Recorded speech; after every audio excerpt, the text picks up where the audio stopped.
Assalamu alaikum ve rahmatullahi ve berekatuh. Huzur TV telekanalında Uraza turunda söyləşəmiz. Həm Urazağa qağılışlı ən şeterikli məsələlərə Tatarstanımızın ən ilimli həzrətləri cavab verir.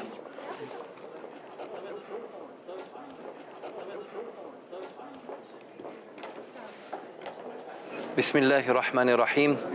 Hakikatte indişinden de kay bir kardeşlerimiz uraza tutudan biraz korkup tıralar. Selametlik nişek bulur miken, buldur alırmın miken deyip. Gaziz tuganlar, Allah subhanahu ve teala şu urazanı bizge farz kıldı Ramazan ayında. Bu Allah Teala'nın en yaratkan gıybedetlerinin birisi. Allah subhanahu ve teala bizge müracaat edip eytevzi Kur'an-ı Kerim'de. Ya yuhellezine amenu. Ey iman getirgenler. Yani mina ışınganlar. Allah Teala'ga şanuşılar. La ilahe illallah Muhammedun Resulullah deyip eytüşüler. Benim yaratkanlarım deyip Allah subhanahu ve teala müracaat ede. Allah subhanahu ve teala mümin Müslümanları hiçiksiz en güçlü suyu bilen suya. Hem onlarga müracaat edip eyte. Ey iman getirgenler, mina ışınganlar. Men sizge urazanı farz kıldım. Leallekum tettekun. Belki siz takva bulursiz. Takvalıkka erişirsiniz. Takvalık ol nerse? Takvalık ol cennetke iltişi yol. Allah subhanahu ve teala'nın yolu. Allah teala'nın rahmet rizalığı yolu. Bereket yolu. Bu dünyada da ahirette de. Şunun için gaziz tuganlarım. Elbette.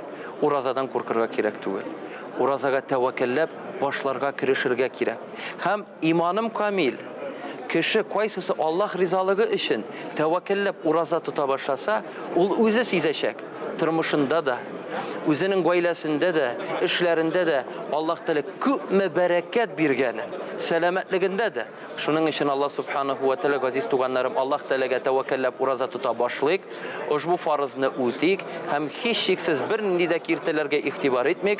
Allah Teala bu dünyada da, ahirette de iki dünya bəxtini nasip edecek inşallah. Sizin için əlegi tapşırıqlar faydalı bulğan deyib ümitlənib qalabız. Hem kilesi işraşılara kadar deyib inşallah sağollaşarız. Esselamu aleykum ve rahmetullahi ve berekatuhu. Sağ olunuz.